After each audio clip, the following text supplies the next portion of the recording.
Hey guys, in this video we're going to be factoring out with the distributive property. So if you kind of look at the directions on your paper, it says find the GCF for the coefficients. Remember, those are your co-pilots. The GCF is going to go on the outside of the parentheses. Then you're going to factor out any common variables.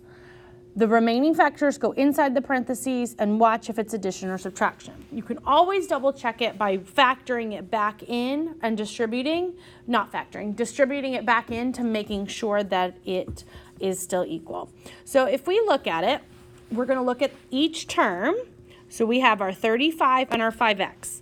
So what is our greatest common factor, our GCF, between 35 and 5? And what we get equals 5. So the factor of 5 gets pulled out. So think about it as your two other factors.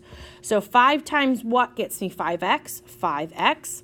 And 5 times what gets me 35? 5 times 7.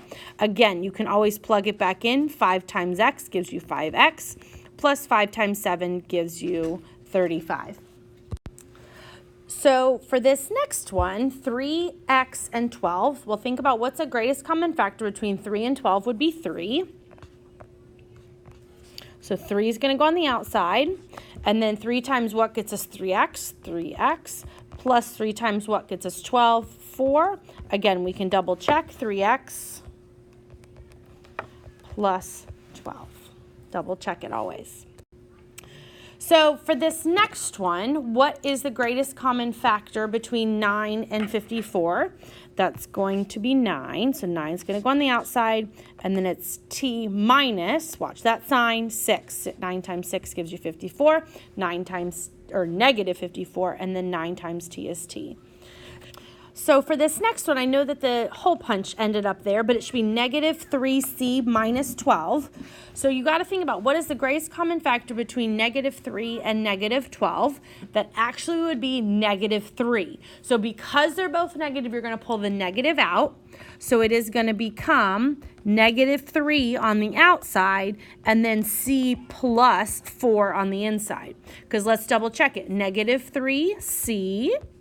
And then negative 3 times 4 gets me negative 12, which gets me back to our beginning answer. So again, if they're both negatives or all of them are negatives, watch that sign. So for this next one, I kind of went over to the second column. Negative 32x squared minus 11x squared. So the only factor you can pull out is a negative 1. Okay, so I'm going to pull out the negative. But notice there's x squared in both of them. So we can actually pull out the x squared. Remember we said to pull out any common factors. And then on the inside is going to be 32 plus 11. Again, check your distributing. Negative x squared times 32 is negative 32x squared. Negative x squared times 11 is negative 11x squared. On that one, you also could have combined your like terms, but we want to practice with the pulling out the greatest common factor. So for this next one, what factor can we pull out of 6 and 3? Well, we can pull out 3. And then what factor can we pull out of x squared and x? We can pull out 1x. And then let's look at what's left. We pull out x, we're going to have an x left, and we're going to have a 1. You've got to have that 1 because it doesn't just go away. You still have to have that 1. So if we distributed it back, 3x times x gives us 3x squared. 3x times 1 gives us 3x. Oh, sorry, not 3x. Oh, I forgot the 2. That's why this didn't make sense. See why you got to double check it. We need a 2 here. So then, where is my eraser? That will give me 6x squared plus 3x, and that gets us back to our correct answer. See how you always got to double check? Even the teachers got to double check. So for this one, greatest common factor between 15 and 20 is going to be 5. Common factor can be pulled out of b. Then we're going to have 3a plus 4 left over. Again, let's double check it. Bloop, bloop. 5b times 3a gives me 5ab, 15ab. 3 times 5 is 15. Then 5 times 4 gives me 20.